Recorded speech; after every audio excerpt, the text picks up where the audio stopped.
રાજનીતિ સંદેશ ન્યૂઝમાં આપનું સ્વાગત છે. રામાયણ આઈમેક્સ માટે ફિલ્માવવામાં આવી રહી છે અને આખા વિશ્વમાં રિલીઝ થશે. પાર્ટ 1 દિવાળી 2026 અને પાર્ટ 2 દિવાળી 2027માં રિલીઝ થશે.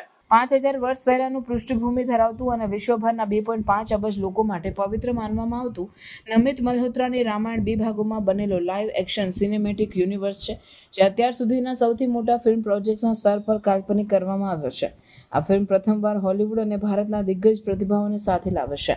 નીતિશ તિવારી, પ્રોડ્યુસર નમિત મલ્હોત્રાની પ્રાઇમ ફોકસ સ્ટુડિયો અને 8 વખત ઓસ્કાર વિજેતા VFX સ્ટુડિયો DNEG સહયોગમાં યશની Monster Mind Creation Ramayana IMAX માટે ફિલ્માવવામાં આવી રહી છે અને આખા વિશ્વમાં રિલીઝ થશે. પાર્ટ 1 દિવાળી 2026 અને પાર્ટ 2 દિવાળી 2027માં.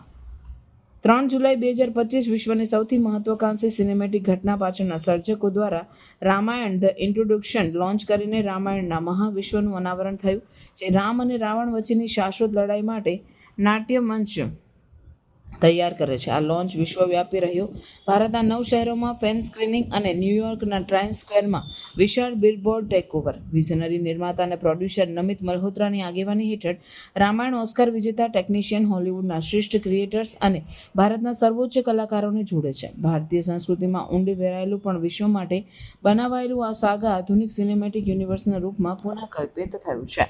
એક શાશ્વત યુગમાં બ્રહ્મા, વિષ્ણુ અને શિવ આ ત્રિમૂર્તિ દ્વારા વિશ્વનું સંતુલન જાળવવામાં આવે છે. દેવતાઓ, ઋષિઓ, મનુષ્યો અને અસુરો વચ્ચે સંવાદ અને સમતુલતાનું અસ્તિત્વ છે, પણ આ સંતુલનમાંથી ઉગે છે અને અનોખી શક્તિ. એક આશ્ચર્યજનક અસુર બાળક છે અને રાવણ, સૌથી ભયંકર અને અવિજય રાજા, તેની ગર્જના આકાશ હચમચાવી દે છે અને તેનો હેતુ સ્પષ્ટ છે: વિષ્ણુનો વિનાશ કરવો, જેને તે પોતાની જાતના વિરોધી માને છે. તેને રોકવા માટે વિષ્ણુ પૃથ્વી પર અવતરે છે, પોતાની સૌથી નબળા સ્વરૂપે એક માનવ રાજકુમાર રામ તરીકે, અને શરૂ થાય છે ચિરંજીવી યુદ્ધ. રામ સામે રાવણ, માનવ સામે અમર, પ્રકાશ સામે અંધકાર. આ છે રામાયણ, એક બ્રહ્માંડીય યુદ્ધની, શાશ્વત ભવિષ્યની અને સદગુણના વિજયની કથા, જે આજે અબજ લોકોના જીવનને અસર કરે છે. કાસ્ટ અને ક્રૂ ભારતના ટોચના સ્ટાર સાથે છે. એક શાનદાર કાસ્ટિંગ. રણબીર કપૂર રામ તરીકે, ભારતીય સિનેમાનો ચોથો પેઢીનો ચહેરો. યશ રાવણ તરીકે, દેશનું અગ્રગણ્ય પેન ઇન્ડિયા સુપરસ્ટાર અને સહ પ્રોડ્યુસર. સાઈ પલ્લવી પ્રેમભરી સીતા તરીકે, સની દેઓલ હનુમાન તરીકે, એક ક્લાસિક એક્શન હીરો. રવિ દુબે લક્ષ્મણ તરીકે. તાજા રૂપમાં આ શક્તિશાળી કાસ્ટને ટેકો આપે છે એક અદ્ભુત ક્રિએટિવ ટીમ.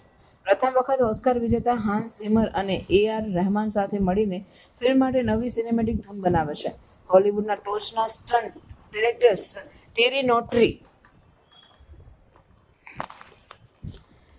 અને ગાય નોરિસ દેવી દેવતાઓ અને અસુરોના યુદ્ધોનું નિર્માણ કરે છે. દ્રષ્ટિમાં આધુનિક અને ભારતીય કલ્પનાઓનું મિશ્રણ લાવે છે. પ્રોડક્શન ડિઝાઇનર્સ રવિ બાંસલ અને રેમ્સી એવેરી. ભારતની વિશ્વની સૌથીનો વિઝન નમિતા મલ્હોત્રા, નિર્માતા, દિગ્દર્શક, પ્રાઇમ ફોકસના સ્થાપક અને DNEGના CEO કહે છે. આ દરેક ભારતીય માટે એક સાંસ્કૃતિક ચળવળ છે. રામાયણથી અમે માત્ર ઇતિહાસને પુનઃ કહીએ છીએ નહીં, પરંતુ અમારો વારસો સમગ્ર વિશ્વ સુધી પહોંચાડી રહ્યા છીએ.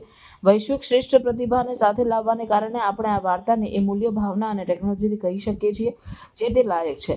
રામાયણ પહેલા પણ જોવા મળી છે, પણ હવે તેના રણભૂમિ, પ્રાણીઓ અને યુદ્ધોને ઊંચાઈએ પહોંચાડવામાં આવે છે. તે મેળવે છે. એક ભારતીય તરીકે આ અમારું સત્ય છે અને હવે વિશ્વ માટે અમારું ભેટ બનશે. રામાયણ એ વાર્તા છે જેના પર આપણે સૌ બાળપણથી વિશ્વાસ રાખ્યો છે. અમારા સંસ્કૃતિની આત્મા છે. અમારું લક્ષ્ય એ આત્માને માન આપવાનો છે અને તેને સિનેમેટિક કદમાં રજૂ કરવાનો છે જે તે પાત્ર છે. એક દિગ્દર્શક તરીકે આ એક મોટું જવાબદારી પણ છે અને એ જ તીવ્ર સન્માન પણ. આ માત્ર એક ફિલ્મ નહીં, આ એક વિઝન છે. શ્રદ્ધાથી ઉગેલું, ઉત્કૃષ્ટતાથી ઘડાયેલું અને સીમાઓને પાર કરવાની શક્તિ ધરાવતું. આઈમેક્સ જેવી દુનિયાની શ્રેષ્ઠ ફોર્મેટર્સ માટે રચાયેલ રામાયણ એક ભાવનાત્મક અને દ્રશ્ય પ્રધાન થિયેટ્રિકલ અનુભવ તરીકે કલ્પાય છે. માનવજાતના સૌથી શક્તિશાળી મહાકાવ્યની અંતરાત્મામાં લઈ જતી સિનેમેટિક યાત્રા. પ્રાઇમ ફોકસ સ્ટુડિયો વિશે. પ્રાઇમ ફોકસ સ્ટુડિયો એ નમિત મલ્હોત્રા દ્વારા સ્થાપિત ઉત્પાદન કંપની છે જે વૈશ્વિક દર્શકો માટે ટેલિવિઝન અને ગેમિંગમાં નવી અને અસરકારક કન્ટેન્ટનું નિર્માણ અને નાણાકીય સહાય કરે છે. DNEG ગ્રુપના વૈશ્વિક ક્ષમતા, જેણે ઓસ્કાર વિજેતાઓ ઉત્પન્ન કર્યા છે, જેમાં production facilities, sound stages, animation અને વિઝ્યુઅલ ઇફેક્ટ્સનો સમાવેશ થાય છે. પ્રાઇમ ફોકસ સ્ટુડિયો એ નવા ફિલ્મ મેકર્સ માટે ઘર છે અને સ્ટુડિયો અને રાઇટ હોલ્ડર્સ માટે ભાગીદારી છે. મોન્સ્ટર માઇન્ડ ક્રિએટર્સ વિશે. રોકિંગ સ્ટાર યશ દ્વારા સ્થાપિત મોન્સ્ટર માઇન્ડ ક્રિએશન એક સ્વતંત્ર પ્રોડક્શન હાઉસ છે જેનો ઉદ્દેશ્ય નવીન પ્રતિભાને પૂછવું અને સામગ્રી લાવી છે જે સિનેમેટિક સ્ટોરી ટેલિંગને નવી રીતે વ્યાખ્યાયિત કરે. હાલ Monster Mind Creation 2 brand event ફિલ્મ્સમાં સહ-પ્રોડ્યુસ કરે છે, Toxic a fairy tale of grown ups અને રામાયણ પ્રાઇમ ફોકસ સ્ટુડિયો સાથે. My journey of bringing Ramayan and the world of Ramayan to all of you, without the one and only Nitesh Tiwari by my side as the director, this could not have happened. His vision and his storytelling for Ramayan is not only unique, but is exemplary. What we're presenting today is the foundation of where the Ramayan comes from. The trailer and the teaser will happen subsequently,